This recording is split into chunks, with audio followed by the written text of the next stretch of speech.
Assalamualaikum warahmatullahi wabarakatuh. Welcome back to my YouTube channel. Di video kali ini kita akan membahas seputar info kesehatan. Kali ini kita akan membahas tentang pendarahan otak. Pendarahan otak merupakan pendarahan yang terjadi di dalam jaringan otak. Kondisi ini disebabkan oleh pecahnya pembuluh arteri di otak. Pendarahan ini dapat menyebabkan jaringan otak iritasi dan bengkak, hingga akhirnya mempengaruhi aliran darah di sekitarnya. Aliran darah yang tidak lancar membuat sel-sel di otak tidak mendapatkan oksigen dan makanan. Akhirnya, sel-sel otak rusak dan mati.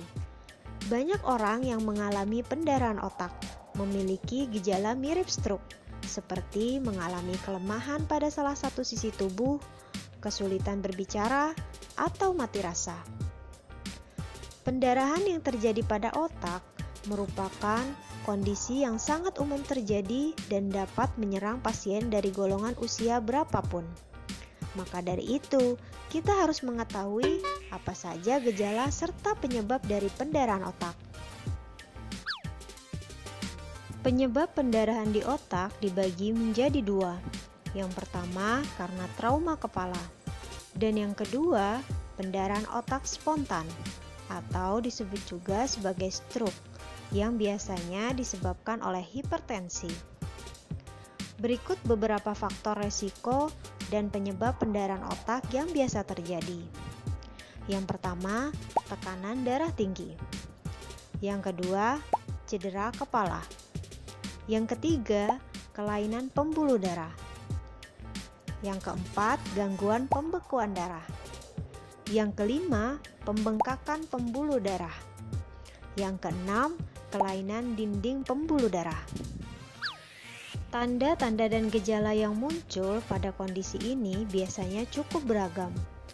Gejala yang timbul tergantung pada lokasi pendarahan, tingkat keparahannya, dan seberapa banyak jaringan otak yang terdampak. Berikut adalah tanda-tanda dan gejala yang paling umum ditemukan pada pasien pendarahan otak. Sakit kepala parah yang tiba-tiba, kelemahan pada lengan atau kaki, mual, muntah, kesulitan berbicara atau mengerti pembicaraan, kesulitan menelan dan indera pengecap yang tidak berfungsi normal, kesulitan menulis atau membaca, gangguan pada penglihatan pada salah satu atau kedua mata, kehilangan keseimbangan dan koordinasi, kehilangan kesadaran.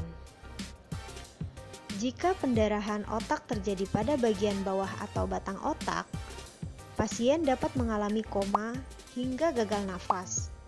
Sedangkan pendarahan otak yang terjadi pada bagian pusat bicara, maka pasien dapat mengalami gangguan dalam berbicara.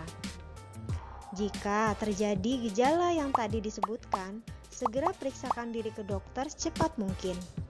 Penanganan yang cepat diharapkan dapat mengurangi komplikasi dan mempercepat pemulihan. Mencegah pendarahan di otak dilakukan dengan cara menghindari penyebab pendarahan. Kendalikan tekanan darah, berat badan ideal, rutin berolahraga, asupan gizi seimbang, tidak merokok, dan hati-hati dalam berkendara. Itu dia tadi info seputar pendarahan otak. Mungkin sampai di sini dulu video kali ini. Semoga video kali ini bermanfaat untuk kalian semua. Jangan lupa untuk subscribe, like, komen, dan share ke seluruh sosial media yang kalian punya. And see you next time. Assalamualaikum warahmatullahi wabarakatuh.